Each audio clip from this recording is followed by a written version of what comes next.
চেন্নাইয়ের পুরাতন শহরে একটি সরু গলি ছিল, কুকুর মুত্তে লেন। সেই পুরনো ঠেলা গাড়ি ছিল, আধ পোড়া আধ সোড়া, যার নাম ছিল রাজ্য কা ধামাকেদার ডোসাওয়াড়া। সেই ঠেলার মালকিন ছিল লড়াকু, সাহসী আর স্বপ্নে ভরা আমাদের ফুলের মতো রাজ্য। রাজ্যর স্বপ্ন ছিল যে সে নিজের ডোসা কেন্দ্রকে পুরো ভারতে বিখ্যাত করবে। সবার মনের ভেতর আমি স্বাদ ঢুকাবো, আমি ডোসা বানাবো আর বড়াও বানাবো। রাজ্য, রাজ্য! আরে বাপরে, সরি বাবা, তোমার জন্য গরম গরম ডোসা বানাচ্ছিলাম। আরে কি ধোসা বানাচ্ছিলিস তুই? তুই ধোসা বানাস? আরে এইটাই তোর ধোসা, তাই না? আরে এটা চাটনি নাকি চকলেটের পুকুর? আরে এর মধ্যে নারকেল থাকতে হবে রে, নারকেল। আরে বাবা, এটা আমার এক্সপেরিমেন্ট তো। চুপ কর, কোনো এক্সপেরিমেন্ট করতে হবে না তোকে, আর কোনো ধোসাও লাগবে না, বুঝেছিস? আমি তোকে কতবার বলেছি যে আমি মেয়েদের এই ধরনের কাজ করা একেবারে পছন্দ করি না। তুই যা যা, তুই বাড়ি যা, আর বাড়ি থেকে বাড়ি জামলা বিচ। আরে বিয়ের পর তোকে তো এইসবই করতে হবে, তাই না? এইসব ধোসা সেন্টার চালানো নয়, বুঝেছিস? চল। আরে বাবা, বিচারি রাজ্য সারা ভারতে নিজের ডোসা কেন্দ্র খুলতে চাইছিল, কিন্তু তার বাবা তাকে এসব ছেড়ে দেড়ে বাড়ির কাজে নিযুক্ত করতে চাইছিলেন। বাবার পুরনো চিন্তা ধারণার কারণে সে এগোতে পারছিল না। এখন শুধু ঈশ্বরই রাজ্যকে এই দ্বিধা দ্বন্দ্ব থেকে বার করতে পারত। আরে ভগবান, তুমি তো জানোই যে আমি আমার ডোসাকে সারা ভারতে বিখ্যাত করতে চাই, তাহলে বাবা কেন বুঝতে পারছেন না? আইও স্বামী, আমি তো বাড়ির কাজ একদম পছন্দ করি না, আমি নতুন নতুন ডোসা পছন্দ করি, তাই তোমার কাছে সাহায্য চাইছি, প্লিজ প্লিজ হেল্প মি। রাজ্যর এটাই দ্বিধা ছিল, কিন্তু এই চাপ সত্ত্বেও সে হাল ছাড়ল না। বাবার সুখের জন্য সে পড়াশোনাও করে আর তার সাথেই নিজের ডোসা কার্টও চালাতে শুরু করে। লা লা লা লা লা লা লা লা লা। আরে ভগবান, এই বৃষ্টি কোত্থেকে শুরু হলো? এখন তো বর্ষাকালও আসেনি। হঠাৎ হয়ে যাওয়া বৃষ্টির কারণে রাজ্য উপভোগ করছিল। তক্ষুনি সে দেখতে পায় যে দূরে একজন লোক ভিজছে। শুনুন, আরে শুনছেন? ওখানে ভিজছো কেন? এদিকে এসো এসো। ওই ব্যক্তি দৌড়ে দৌড়ে রাজ্যর স্টলের কাছে আসে। আইয়ো, তোমার তো ঠান্ডা লেগেছে। আগে হ্যাঁ, তার উপর আবার খুব জোরে সর্দিটা লেগেছে আমার। কোনো ব্যাপার না, আমি এক্ষুনি তোমাকে গরম গরম চা বানিয়ে দিচ্ছি। আপনি কে বলুন তো, আর কোত্থেকে এসেছেন? আগে আমি এখানে ঘুরতে এসেছিলাম, একা একা সোলো ট্রিপে আর কি। হঠাৎ করে বৃষ্টি আমার পুরো প্ল্যান চপাট করে দিল আর কি। এখন ঘুরতে তো পারবো না, তবে ঠিক আছে, অন্তত পক্ষে থাকার জায়গা তো পেলাম আমি। আইয়ো, শুধু থাকার জন্য নয়, খাওয়ার জন্য। এই নাও তোমার গরম গরম চা আর ডোসা। আরে এইভাবে দেখছো কেন? খাও না। এটা কি সত্যি ধোসা? হ্যাঁ, কেন? কোনো কনফিউশন আছে? এমনিতে তো রাজ্য নিজের হাতের বানানোর খাবারে পুরো বিশ্বাস ছিল, কিন্তু রাজ যে ডোসাটা দেখছিল সেটা দেখে সে অবাক হয়ে যায়।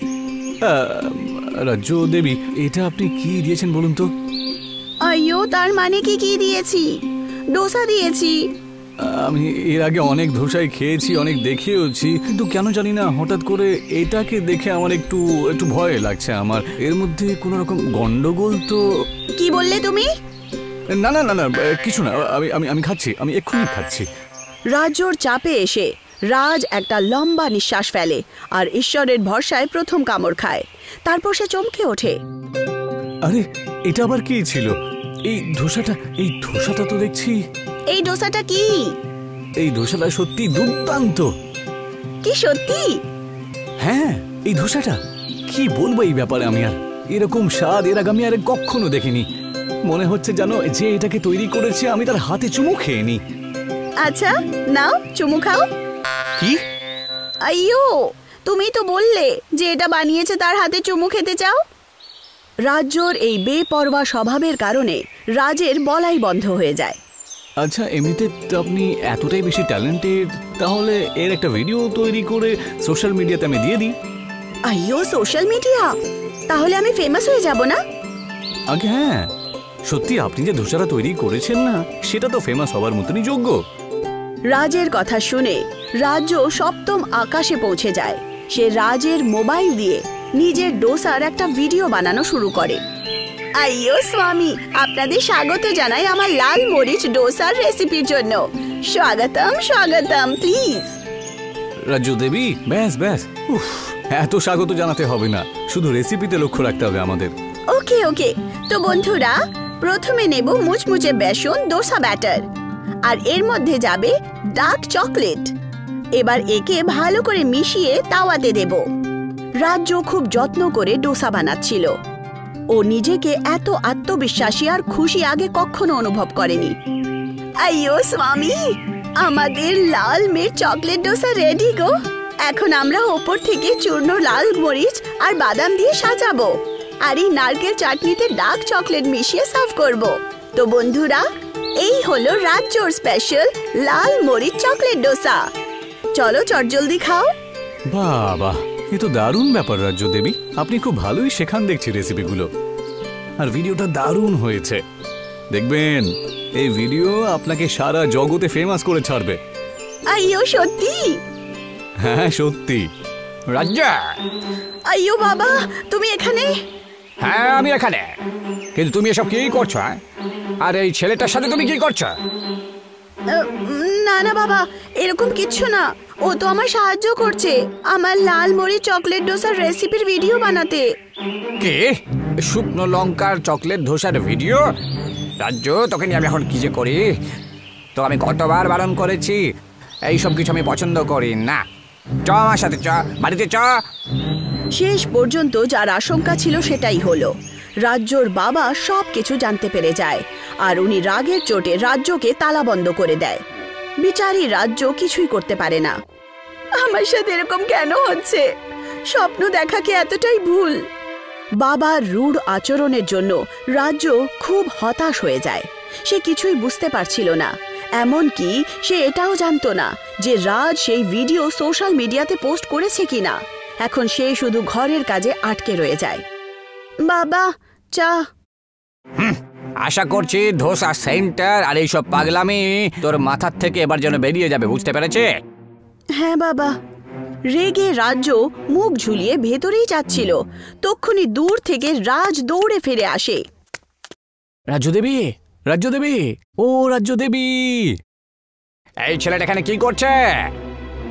আইও, আমি জানি না বাবা। রাজ্য দেবী, আরে আপনি কোথায় ছিলেন? এতদিন ধরে ধোসা সেন্টারেও আসেননি আপনি। কতবার অপেক্ষা করেছি আমি, জানেন আপনি? এই ছেলেটা, এই তুই এখানে কি করছিস রে? এখান থেকে এক্ষুনি বিদায় হ, যা যা বলছি, এক্ষুনি বেরিয়ে যা। না, আমি এখান থেকে কোথাও যাব না। রাজ্য দেবী, আপনি জানেন আপনার ওই ভিডিওটা যেটা আমি সোশ্যাল মিডিয়াতে পোস্ট করেছিলাম না, ওটা যে কতজন মানুষ দেখে নিয়েছে কে জানে, আর তার মধ্যে অনেক কমেন্টসও চলে এসছে। আইও সত্যি? হ্যাঁ, আর তাতে কি আছে?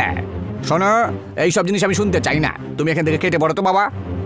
আমি বললাম না আমি এখান থেকে কোথাও যাব না। রাজ্য দেবী, আপনার তো স্বপ্ন ছিল যে আপনার নিজের একটা ধোসা সেন্টার পুরো ভারতবর্ষে বিখ্যাত হবে, তাহলে দেখুন না, এখন সেই স্বপ্ন সত্যি হতে চলেছে। বম্বের একটা বড় হোটেল থেকে আপনাকে ডাক পাঠিয়েছেন, আপনার ওই স্পেশাল ধোসা নিজেদের হোটেলে রাখতে চাইছেন। সত্যি? হ্যাঁ, এবার তো আটকাবেন না। রাজ্য দেবী খুব ভালো প্রতিভাশালী একজন মানুষ, ওনাকে এগিয়ে যেতে দিন আপনি। রাজের কথা শুনে রাজ্যর বাবার মন ভেঙে যায়। উনি বুঝতে পেরে যান যে রাজ্যকে বাড়িতে বেঁধে রাখা যাবে না, বরং তার স্বপ্নের উড়ানে তাকে সাহারা দেওয়াটা খুব জরুরি, যাতে সে নিজের জীবনের উদ্দেশ্য পূরণ করে। ঠিক আছে রাজ্য, তুই বরং যা বম্বে, আমি এখানে সব একাই সামনে দেব। আইয়ো বাবা, থ্যাংক ইউ।